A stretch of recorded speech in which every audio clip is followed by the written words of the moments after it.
So for the last 18 months, I guess, I have been doing a top 10 favourites from my collection, probably on average about every 6 months, just to give it enough time to see how my taste has changed. And it's been an interesting exercise. So this video, I guess, is more for my curiosity than anything else, and hopefully you find it interesting. I'm going to put a description in that will explain, link to a previous video and explain how I choose it. But for the first time in this top 10, I don't normally do this, but I'm gonna make an honourable mention. Okay, so if I'd had this fragrance for a little bit longer than I have, I've only had it for the bottle for a week or so, this probably would already be in my top 10. That's Francesca Bianchi's Etruscan Water. So far, for me, the best release of 2019 that I've tried. So that's my honourable mention out the way. Let's get started. I'm going to fly through these. As you'll notice, if you watch my videos for long enough, if you watch previous top 10s from my collection, you'll see there are fragrances that are perennial favourites, and they're consistently in my top 10. They might move up and down a few numbers, and it really doesn't matter that much. If they're in my top 10, I'm loving them. There are a couple of new entries as well that haven't been in my top 10 before, and I've got a new number 1 since last time. Stay tuned.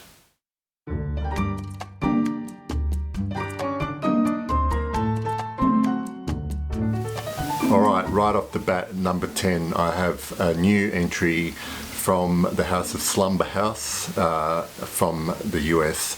It is it is probably, well, it is my favourite gourmand at the moment. Gourmand because it's got a beautiful dark cocoa note intermingled with smoky dark woods. Performance is out of this world, and I love it, and I want more from Slumberhouse as well. Slumberhouse at number 10. Okay, number 9, this is one of those perennial favourites I've mentioned before. This has slid down a little bit in the top 10 since last time. It's from Diptyque. It's the beautiful everything scent that is 34 Boulevard Saint Germain. This is the EDT version. Apparently the EDP version is spectacular as well. 34 Boulevard Saint Germain.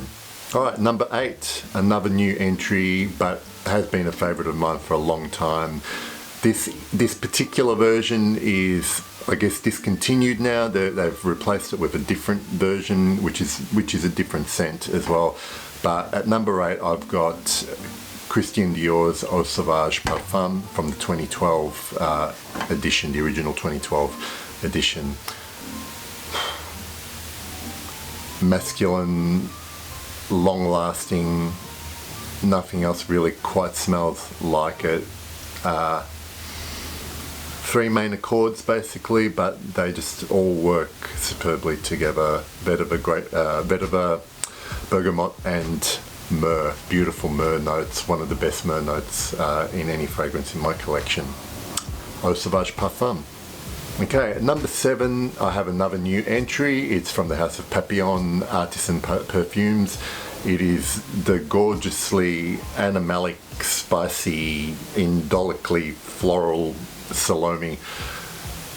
I wore this for the first time late last year from a small sample, and needless to say, I didn't think I would wear it again. It was a little bit of a shock to my system when I first sprayed it on, but as it stayed on my skin, and as I wore it again, because I found myself thinking about it so much and getting drawn back into it, I just fell in love with it with each and every wear. And now I have a bottle because I had to have it. It's one of those scents I needed to have after I'd tried it, and was kind of haunting me a little bit. So that's Salome from Papillon Artisan Perfumes. And number 6, making its first appearance in my top 10. Did take a while, but because I've always loved this scent. But this is another one that for me just gets better with everywhere. It's like I have a review of it. If you watch my review of this scent, you'll know how I feel about it. And this was, you know, early on when I first got this fragrance. It's Francesca Bianchi's Under My Skin. She just makes beautiful fragrance. This one for me is still the masterpiece. So essential, hits me on a really visceral level. This fragrance, I feel this fragrance as much as I smell it, and nothing more can be said really, other than it's now in my top 10 and it's unlikely to leave for a while anyway. At number 5, another favourite. It's been in my top 10 for a while. Ambre Sultan from Serge Lutens. For me, so I've got two ambers now. There's another one coming up after this, and they're very different. But this, for me, is the pinnacle from the standpoint of ambers that kind of started it all. It's herbal. It's a little bit smoky. There's a little bit of spice, but really, it all comes down for me to the gorgeous, ever-changing evolution of this scent on my skin, ultimately ending up with that magnificent amber accord that is Ambre Sultan.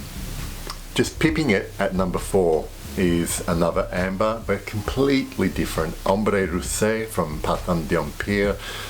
This is, for me, all about the amber, but intermingled with the booze, the tea note, and this has more, apart from the traditional amber of a quart of vanilla, benzoin, and labdanum. This also has added ambergris to it that gives it that slightly. It's not even so much animalic, but I find ambergris always has this edge to it, this saltiness that just pulls it back from being overly sweet, like a lot of amber orientals can get. Ambre Russe, number 4. At number 3, this hasn't moved spots from the last time, but for me it's a mainstay. It'll probably be in my top 5 forever. Guerlain's Heritage EDT, just for me almost the archetype of a classic masculine fragrance that has spice, woods, patchouli, beautiful sandalwoods, and nothing else. I mean, there are similar fragrances to it, but in whatever formulation you have, I have the newest version of it, and it just smells magnificent. It works. It might feel a bit dated to younger guys, but Guerlain's Heritage EDT for me is an instant classic. It's already classic. It's an instant classic for me. As soon as I smelled it, I fell in love with it. Alright, number 2, this made the top 10 last time, but it was at number 10, and since then, as I've worn it a number of times, I've like really become infatuated with this fragrance. It's from Maison Francis Kurkdjian's. This is Absolue pour le Soir. Honey is a bit of a hit and miss note for me in fragrances, but the way it's done here in combination with those slightly dirty spices like cumin, and then all of that building on this lovely, again, sweet base, this amber oriental base. When this sprays onto my skin, I don't find anything challenging about it. I had read, before I'd ever tried it, I have read that it could be, some people do find it challenging, but this for me is just, it's really, really hard to describe. I'll need to do better when I review it, but this combination of honey and and that slightly sweaty element of cumin really just works, and it's so beautifully balanced when it hits my skin. It's just a little bit breathtaking, to be frank.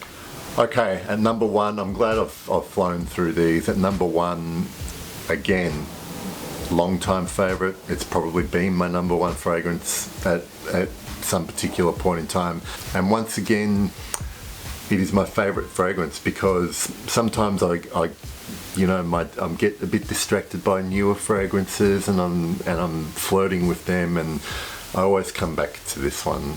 This is Histoires de Parfums. Unique, wonderful, patchouli drenched leather, immortelle. Everything just works and nothing else smells like it. It's probably the closest fragrance that identifies as me at the moment. 1740 by Histoires de Parfum.